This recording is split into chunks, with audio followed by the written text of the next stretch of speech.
Hollywood has led us to believe that life in a medieval castle was filled with luxury, jousting tournaments, and endless feasts. We are shown spacious halls bathed in the light of fireplaces and ladies in silk dresses strolling through stone corridors. But the reality of the 1200s was infinitely far from this romantic and cozy picture. In fact, a castle was not a palace for a comfortable life, but a ruthless war machine built for a single purpose. That purpose was to make enemies suffer outside while the castle's inhabitants tried to survive inside. If a modern person were to find themselves in a real medieval castle, their first shock would not be related to the architecture. They would choke on the unbearable stench, go deaf from the constant noise, and freeze to the bone within the very first hours. Builders in the 1200s cared absolutely nothing about whether the lord slept comfortably or sat in warmth. They thought only of the thickness of the walls, grain reserves, and firing angles for archers. It sounds unbelievable, but these stone fortresses demanded the same endurance from their inhabitants as from soldiers on the front lines. Today, I'll tell you exactly how this harsh survival system worked. We'll examine castle life in minute detail, from the design of the toilets to the heating system of the huge stone halls. You'll learn why people voluntarily lock themselves away in cold, damp boxes for months on end. It turns out that many medieval survival methods have a perfectly logical scientific basis, which modern researchers have only recently discovered. Get ready, because the real story is far harsher and more interesting than any fairy tale. The first myth we need to dispel concerns the purpose of the building itself. The castle from the 1200s wasn't built to provide a pleasant home for the local lord's family. It was a fortified military garrison that also served as the region's administrative center. Architects designed narrow spiral staircases, winding clockwise, so that attackers would find it awkward to hold a sword in their right hand. The defenders, descending from above, gained a complete tactical advantage with every strike. Modern engineers marvel at such ergonomics of death, calculated down to the centimeter. Within these walls, there was always a huge crowd of people who never went home. On average, a garrison housed between 50 and several hundred people, including soldiers, servants, blacksmiths, and cooks. Personal space did not exist in principle, and the concept never even crossed people's minds. Soldiers slept right in the great halls, covering themselves with woolen cloaks on the floor of tightly packed earth or stone. It was more like an overcrowded train station waiting room where the heat and lights had been turned off. Life unfolded in full view of everyone 24 hours a day, every day of the year. But here's what's truly striking about the castle's design. Walls several meters thick acted as a giant cold storage unit. The stone absorbed the icy dampness in the fall and retained that temperature until the very beginning of the following summer. In the summer, it was cool inside, but in the winter, the temperature indoors barely exceeded the temperature outside. How did people cope with this bone-chilling cold every day? The main source of heat was the central hearth in the main hall, around which all the fortress's inhabitants gathered. The smoke from this fire was supposed to escape through a special opening in the roof, but physics worked against them. Most of the time, acrid smoke hung in the rooms, stinging the eyes and settling as black soot on their faces. The windows in castles of the 1200s had no glass. Glass was an astronomically expensive luxury, so the window openings were simply holes in the stone walls. To protect against wind and rain, they were covered with wooden shutters or stretched with oiled parchment. This parchment let in a dim, yellowish light but reliably blocked any fresh air and normal visibility. Living in a castle in winter meant living in constant twilight, listening to the wind howling through the narrow battlements. But there is one detail that makes this picture even more absurd. Despite the cold, the floors in castles were often covered with a layer of reeds or straw mixed with fragrant herbs. This bedding served two important survival purposes at once. First, it insulated the feet from the icy stone, acting as a primitive, heat-insulating rug. Second, food scraps, spit, and dog feces fell into this straw, as dogs lived right in the halls alongside people. Changing this bedding was difficult, so the lower layers could rot for months, creating an incredible biological environment. Absolutely unsanitary, doesn't it? But medieval people added mint, lavender, and chamomile to the straw to mask the smell of decay. When people walked on the floor, the herbs were crushed and released essential oils, overpowering the stench. Modern manufacturers of chemical air fresheners operate on exactly the same principle of masking odors. As a result, the castle's architecture did not protect people from nature. It forced them to battle nature every hour of their existence within those prestigious walls. Castle owners spent fortunes building structures that tested their resilience on a daily basis. Your modern office with a broken air conditioner would seem to them like a paradise for relaxation and rest. Roman engineers knew how to build heated floors, but in the Middle Ages, this knowledge was firmly forgotten. People had to reinvent ways to keep from freezing to death in their own homes. Food in the castle was not a matter of gastronomic pleasure, but a strict mathematical calculation of calories.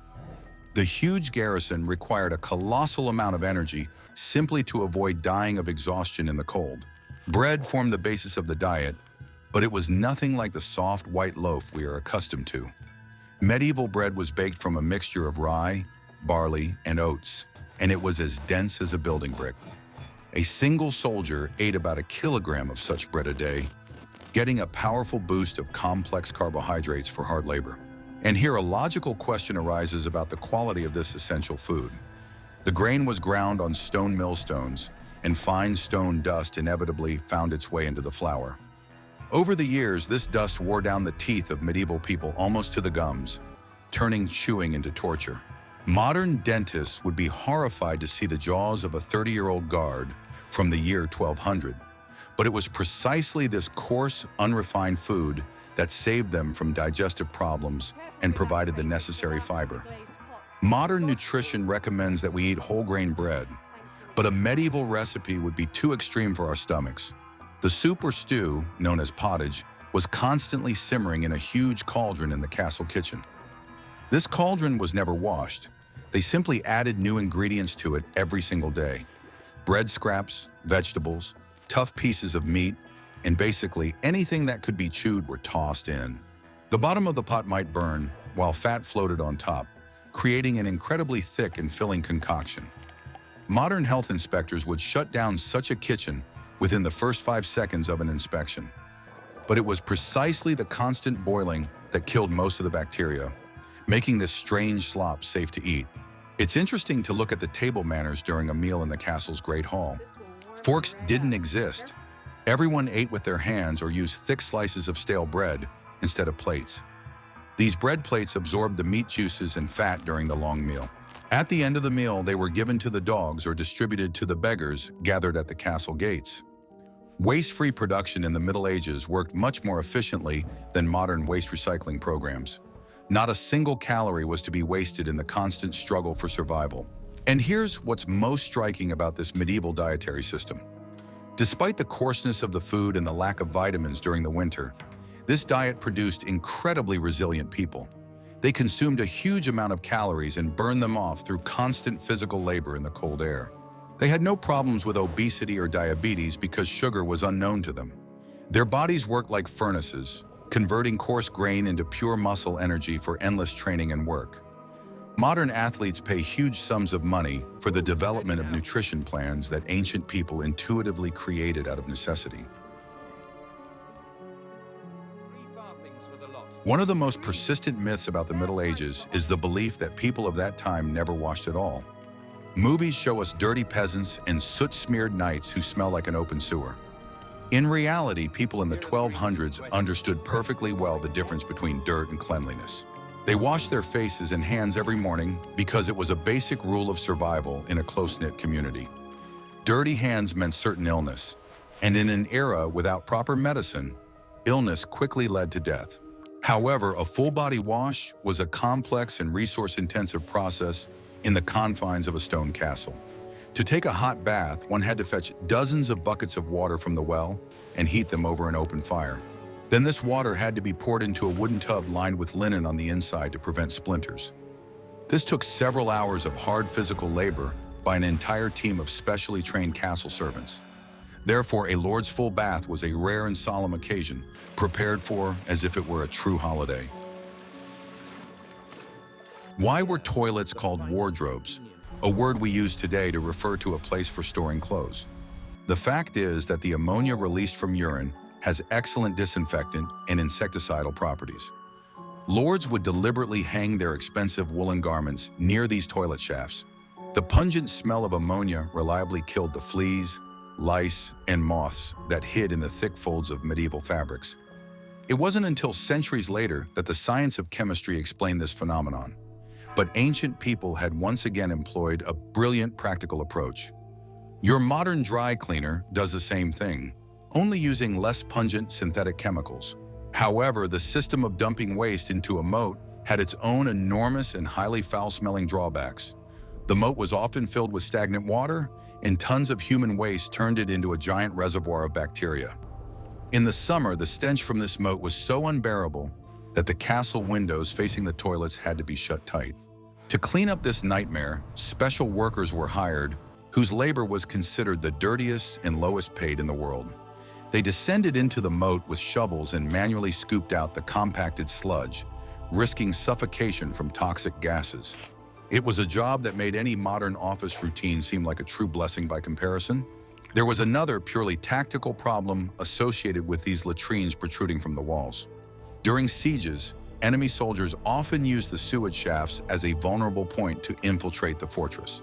There are historical accounts of agile saboteurs climbing up these filthy pipes straight into the castle under the cover of night. To prevent such surprises, architects began installing sturdy iron grates inside the drainage shafts. The castle's defenses had to be flawless in every respect, even in the most unsightly and filthy places. A design flaw in the latrine could cost the king his crown and the lives of the entire massive garrison. Ultimately, hygiene in a medieval castle was not a matter of comfort or pleasant smells. It was a daily, grueling battle for survival in an environment that constantly threatened infection. Every method of cleaning the body or clothing was based on the harsh experience of generations who had survived against all odds. They knew nothing of the existence of germs, but their intuitive methods of disinfection worked with striking precision. We looked down on them from our clean bathrooms, forgetting the price at which that cleanliness was achieved. The people of the past were not foolish. They were simply limited in the tools they had to fight nature. We are accustomed to turning on a faucet and receiving clean, safe water in unlimited quantities at any moment. In a medieval castle, water was both the primary source of life and the most serious threat to the garrison's health. A castle without a reliable water source was doomed to fall quickly under even the briefest siege. Therefore, the well was always the heart of the fortress, the most important strategic object, defended at the cost of their own lives. The construction of a castle always began with the search for water, and only then were impregnable stone walls erected around the well. But digging a well into the rock on which the castle usually stood was a task of colossal engineering complexity. Stonecutters chiseled away at the hard rock by hand to a depth of tens and sometimes hundreds of meters below. This took years of persistent, hellish labor in a dark, narrow shaft where there was not enough air. If the shaft collapsed, the workers died instantly, and the well had to be dug anew in another part of the fortress courtyard. Another source of water in castles was special reservoirs for collecting rainwater from the roofs. A system of lead pipes and stone gutters directed every liter of autumn rain into underground cisterns. It sounds like an excellent eco-friendly initiative, worthy of modern green smart home technologies. But there is one problem: the toxicity of the lead itself from which these pipes were made. The water slowly oxidized the lead, turning it into a poisonous cocktail that gradually destroyed the nervous systems of the castle's inhabitants. Ancient people poisoned themselves every day, completely unaware of the invisible enemy in their rainwater. During a siege, enemies understood perfectly well that water was the weak point of any impregnable fortress. The first thing the besieging army did was try to poison the water sources around the castle by dumping animal carcasses into them. This was an ancient form of biological warfare, cruel but incredibly effective against the defenders. Inside the castle, the strictest conservation of every liter of life-sustaining water began, under the control of armed guards. Water was no longer used for washing dishes or bodies, being reserved solely for sustaining life and extinguishing fires. Thirst broke the soldiers' fighting spirit faster than catapults broke down stone walls. An interesting fact is how the castle's defenders used boiling water during combat. Movies often show boiling oil or pitch being poured from the walls onto the heads of enemies. But this is yet another historical myth, because oil and pitch were prohibitively expensive for such wastefulness. In reality, they poured ordinary scalding water or hot sand on the enemies, which seeped under their armor. The boiling water caused horrific burns, incapacitating even the most heavily armored knights. It was cheap, effective, and utterly ruthless by the standards of any modern military conflict. As a result, a castle's water supply system was a delicate balance between incredible effort and the constant risk of poisoning. They built amazing water-lifting mechanisms, but had absolutely no way of purifying the water of bacteria. All life in the fortress revolved around this resource, dictating the daily schedule and the rules of survival. Today, we don't think about water until the water supply is cut off for a couple of hours due to a breakdown. For people in the Middle Ages, water was both a divine gift and a deadly weapon that had to be respected every day. This is a perfect example of how ancient engineers solved impossible problems using the primitive tools available to them. Castle medicine in the 1200s was a terrifying mix of intuitive botany, ancient philosophy, and outright barbarism. If a soldier was wounded or fell ill, his chances of survival depended more on his immunity than on the doctor. Medical knowledge of the time was based on the theory of the four humors inherited from the ancient Greeks. Doctors believed that all diseases stem from an imbalance of blood, phlegm, yellow bile, and black bile in the human body. The most universal and popular remedy for all ailments was bloodletting, which was applied to absolutely everyone. If you had a headache, they would bleed you. If you had a fever, they would bleed you even more aggressively. Doctors used sharp knives to cut open veins or placed huge leeches on the poor patient's body. The idea was to drain the bad blood and restore that very balance of humors in the body. Today we know that this only weakened an already sick person, robbing them of their vitality. One guy started breeding leeches as a joke for his biology thesis, but in the Middle Ages, it was serious business. But here's what's truly surprising when you start studying medieval recipes for ointments and compresses to treat battle wounds. To treat deep cuts, physicians often used a mixture of wine, honey, and plain garlic or onions. It sounds like a strange salad dressing that was left over from dinner and decided to be poured onto the patient. However, modern science has proven that all three ingredients possess powerful antibacterial and healing properties. Honey creates an ideal osmotic environment that draws fluid out of bacteria, literally drying them out and killing them on the spot. Doctors in the 1200s didn't know the word microorganisms, but their ointments saved thousands of lives during sieges. The castle pharmacy was a garden of medicinal herbs, carefully guarded and cultivated by monks or women. They grew poppies there, from which they made opium tinctures to relieve severe pain from fractures and amputations. White willow was used to reduce fever because its bark contains salicylic acid, the basis of modern aspirin. Male doctors were not allowed to attend childbirth. Everything was overseen by local midwives who relied on centuries of superstitious experience. Women gave birth in complete darkness in stuffy rooms, risking death from childbed fever within a few days. It was a veritable lottery with death, in which every third or fourth participant lost. Medicine in the year 1200 was a blind groping in the dark, where brilliant discoveries mingled with dangerous superstitions. Doctors sincerely tried to save people, using all the tools available to them and the philosophical theories of their cruel era. Today we laugh at their belief in the balance of humors and treatments with red-hot iron or leeches. But it was precisely their bold, often deadly experiments that laid the foundation for all of modern evidence-based medicine. The castle infirmary was a place of pain and despair, but at the same time, it was the first laboratory for studying the human body under extreme conditions. And only the strongest and luckiest specimens of the human race survived in this laboratory. Forget about the peaceful 8 hours of sleep that modern medicine and smartwatch trackers urge us to get. In a medieval castle, night was not a time for rest, but the most tense and dangerous period of the day. The darkness brought with it the fear of a sudden attack, because enemies loved to strike under the cover of night. As a result, the garrison never slept as a whole, constantly maintaining a system of patrols and sentries along the fortress's stone walls. This created an atmosphere of constant stress, where even in their sleep, soldiers would listen with half an ear to the cries of the sentries. Living in a state of perpetual anticipation of disaster took an incredible toll on the nervous systems of these hardened men.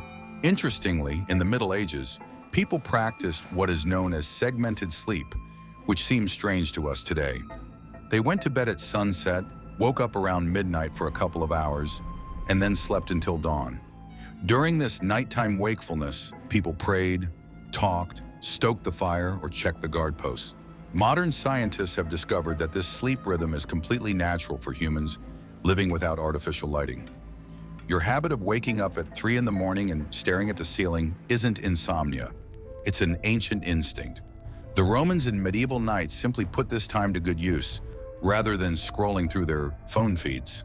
Dogs played a critical role in the nighttime security system of any medieval fortress. Stray dogs and the Lord's hunting dogs roamed freely through the courtyard and corridors, reacting to any strange sounds. Their hearing and sense of smell worked far better than human eyes in the pitch-black darkness of a rainy autumn night. If a stranger tried to climb over the wall or sneak through the gate, the pack would raise an incredible bark, waking the garrison. It was the most reliable and cheapest alarm system, fed on scraps from the master's table and never breaking down. Without these animals, guarding the vast perimeter at night would have been a physically impossible task for the exhausted soldiers. The noise was another huge problem for those trying to sleep in these stone labyrinths. The castle was never quiet. Even deep into the night, life there continued to buzz with a steady rhythm. Wooden gates creaked, horses' hooves clattered on the cobblestones, and sentries shouted, relaying signals along the perimeter of the walls. A night in a medieval castle was a daily test of the nervous system of every inhabitant. They fell asleep in the cold, woke up to screams, and lived in constant anticipation of a deadly threat from outside. Their sleep patterns were shattered, and their living conditions more closely resembled a modern maximum security prison. Yet it was precisely this strict routine that allowed them to survive one of the bloodiest eras in human history. They sacrificed comfort for safety, turning their nights into an extension of an endless military watch. In the modern world, light costs nothing. We simply flip a switch and flood the room with artificial sunlight. In a castle from the 1200s, light was an astronomically expensive resource that had to be paid for with real money. As the sun set, the vast stone halls were plunged into absolute impenetrable darkness that is difficult for a modern city dweller to even imagine. The only sources of light were the fire in the fireplace, torches, and candles, each of which had its own significant drawbacks. Lighting the castle required constant budget planning and the labor of an entire staff of specialized servants. You pay for electricity once a month, but they paid for light with poor eyesight and soot-filled lungs. Real beeswax candles were a luxury item that produced a bright light and had a pleasant honey scent. But they were so expensive that they were used only in churches or on the table of the wealthiest lord. For everyday lighting of corridors and rooms, soldiers used tallow candles made from melted animal fat. These tricks allowed them to conserve precious candles during the day by making the most of the sun's free energy. The work of scribes and monks who copied books in castle libraries became a real torture for the eyes. They were forced to write in microscopic script under the uneven, flickering light of a single tallow candle for hours on end. Most of them lost their sharp vision by the age of 30, becoming practically blind old men. Glasses had not yet been invented, so deteriorating eyesight meant the end of a career and complete helplessness in a harsh world. Their stunning illuminated manuscripts, which we admire in museums, were paid for with the permanently damaged eyes of nameless laborers. They sacrificed their health to preserve knowledge in an age of total darkness. It is interesting to consider how darkness influenced the perception of the world and the psychology of medieval people in the year 1200. The shadows cast by the bonfire on the stone walls created bizarre shapes, easily explaining the belief in ghosts and house spirits. Without bright light, the line between reality and fantasy blurs, forcing the brain to fill in frightening details in the darkness. Modern horror games use the same psychological trick, depriving the player of normal lighting to create an atmosphere of terror. For a medieval soldier, this terror was a daily evening reality from which there was no escape. As a result, the struggle for light in the castle was as arduous as the struggle for warmth or clean water. Lighting was a status symbol, a luxury item, and a constant source of deadly fire hazard for everyone around. They lit their lives with animal fat and dry sticks, squinting in the endless darkness of stone corridors. We take light for granted, forgetting that, for our ancestors, it was a rare and precious resource. Every ray of light in the castle was wrested from nature through hard labor and strict economy. When we think of a castle, we picture a lord, knights in shining armor, and somber guards on the walls. But the fortress could not have lasted even a week without an army of professionals whose work remained unseen but critically important. These people were true engineers of survival, ensuring the smooth operation of a massive military machine every day. Without their hard manual labor, the lord would have starved to death, and the knights would not have been able to lift their rusty swords. Their professions sound boring to modern ears, but in the year 1200, they were the elite of the working class. They created the infrastructure of life where nature did not intend for humans to survive for long. Take, for example, the cooper, the man who made wooden barrels to store absolutely everything in the castle. A barrel was the medieval equivalent of a modern plastic container, a safe, and a water tank all at once.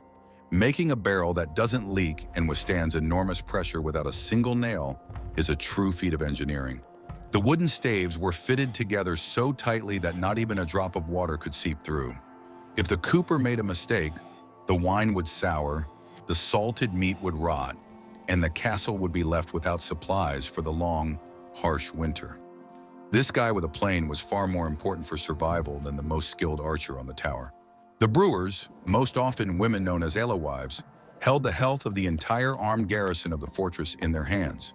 As we've already established, water was dangerous, so high-quality ale was the main beverage for everyone, young and old alike. The brewing process required precise temperature control without any thermometers, relying solely on intuition and years of experience. If the ale soured or became contaminated with bacteria, the soldiers were left without safe drinking water, which inevitably led to mutiny. These women were ancient biotechnologists, managing fermentation processes centuries before Pasteur discovered the existence of yeast. The stonecutters and masons who built and repaired the castle possessed secret knowledge passed down only from generation to generation. They knew how to read the stone, find its weak lines, and split huge blocks using simple iron wedges. Their mortar, made from quicklime, sand, and water, only grew stronger over time, turning into a monolith. Even a profession like leech collector was of immense importance to the castle hospital and the soldiers' health. These people walked barefoot through the swamps, allowing hungry, blood-sucking worms to attach themselves to their own skin. Then they removed the leeches, placed them in baskets, and carried them to sell to the local doctor for medical procedures. The castle steward, or castellan, was a sort of CEO of this entire medieval survival corporation.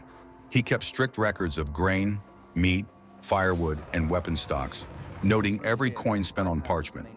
The castellan had to calculate exactly how much food the garrison would need in case of a 6-month siege without supplies from the outside. This entire invisible army of laborers worked like a single clockwork mechanism where every cog knew its place. They received no glory in tournaments, no beautiful ballads were composed about them, but it was they who held the castle. The true test for the castle was not winter or famine, but a full-scale enemy siege that could last for months. At that moment, the castle transformed from a bustling military town into a tightly sealed stone trap, cut off from the outside world. The psychological pressure on the people inside the walls was immense and devastating, breaking even the most resilient and experienced soldiers. You cannot go anywhere. Food supplies dwindle with each passing day, and outside the walls, someone is methodically building siege engines. Modern psychologists would call this an extreme form of claustrophobia, intensified by the constant threat of violent death from outside. It was a game of wearing down the nerves in which the winner was whoever could endure the unbearable conditions the longest. The first thing the enemies did during a siege was to cut off the castle from all external communications and food supplies. They set up camp around the fortress, installed catapults, and began methodically breaking the defenders' spirits. The enemies might hurl the severed heads of messengers or dead animals over the walls to cause panic and spread disease. Defending the castle required incredible concentration and coordinated work from the artillery, consisting of ballistas and trebuchets on the towers. The trebuchet was the pinnacle of medieval engineering, a massive gravitational machine capable of hurling stones weighing 100 kilograms. Calibrating this machine required complex mathematical calculations involving counterweights, which were carried out right under enemy fire. Make a mistake in the calculations, and a heavy stone would fall on your own wall, killing half your unit.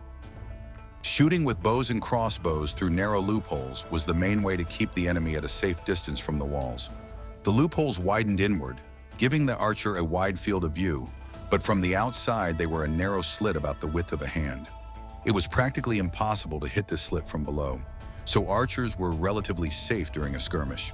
But drawing a heavy warbow required a force of about 40 kilograms per shot, which quickly exhausted the muscles. Archaeologists can easily identify the skeletons of medieval English archers by the deformed shoulder bones and enlarged joints of the right hand. Your workout at the gym is nothing compared to 1,000 shots from a warbow in a single day of siege. The fortress was a machine that devoured resources and human lives with the terrifying, indifferent efficiency of a veritable conveyor belt. The siege only laid bare the true nature of this stone monster, forcing it to operate at the limits of its engineering capabilities. Those who survived the long months of the siege emerged from the gates as completely different people, forever scarred by the experience. Castles were built of stone, but their true foundation was the incredible psychological resilience of the people who died and survived within them. We marvel at the architecture, forgetting the terrible price that was paid for these impressive ruins on the hills. When deep winter set in, the medieval castle was finally transformed into a cold, dark prison for all its inhabitants without exception. Military campaigns ceased because moving an army along snow-covered roads without fodder for the horses was suicide.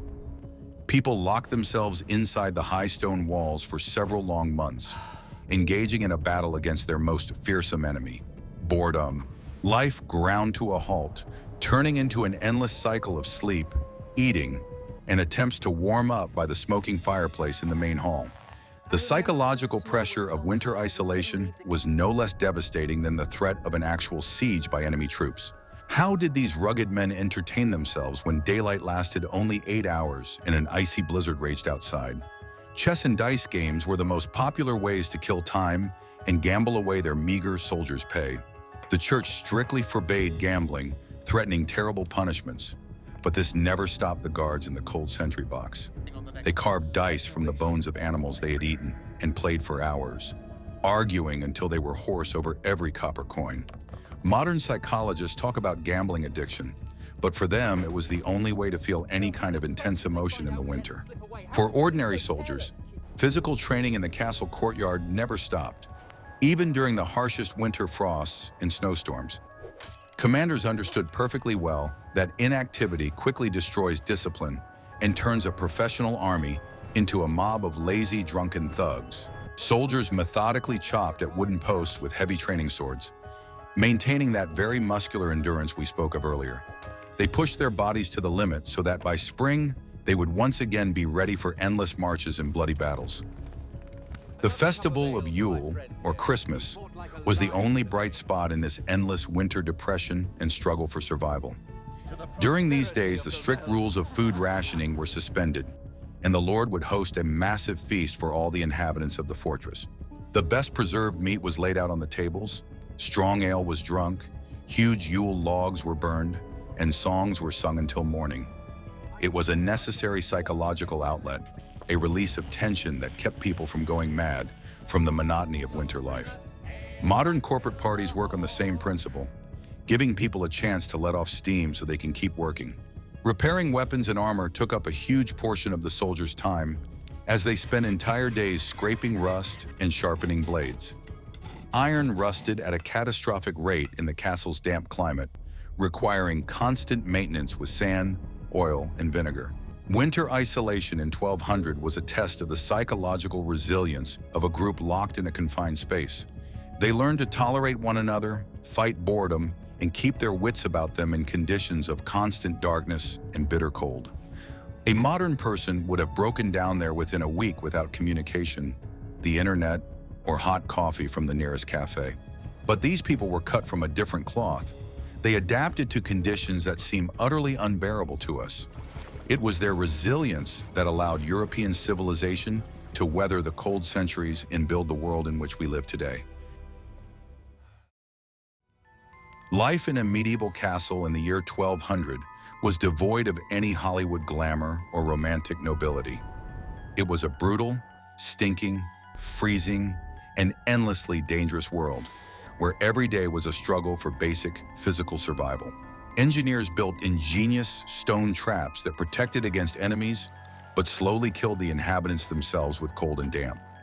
People ate hard bread, drank suspicious ale, and treated themselves with methods that would make modern doctors' hair stand on end. And yet they survived, adapted, and created highly complex systems for managing massive garrisons under extreme conditions. They were not stupid barbarians. They were brilliant practitioners who solved the most complex logistical and construction problems without computers. The principle of overload in training, disinfection with ammonia, and layered clothing to retain heat, we still use all of these today. The only difference is that we have provided a scientific basis for these methods, while they were simply trying not to die before morning. Their empirical experience, paid for with millions of lives, became the foundation for modern sports science, engineering, and practical medicine. The castles have crumbled with time, but the knowledge gained within their walls lives on in our everyday technologies of comfort. The next time you complain about slow internet or a cold wind outside, remember these incredible people. Remember the icy stone floors, the stinking toilets hanging over an abyss, and the daily training with heavy logs instead of proper swords. Your life is a luxury resort compared to what was considered the norm for a professional soldier 800 years ago. History isn't just dates of battles and names of kings. It is above all the story of pushing the limits of human endurance. Thanks for watching. Don't forget to appreciate your modern comforts and keep exploring real history with the same curiosity.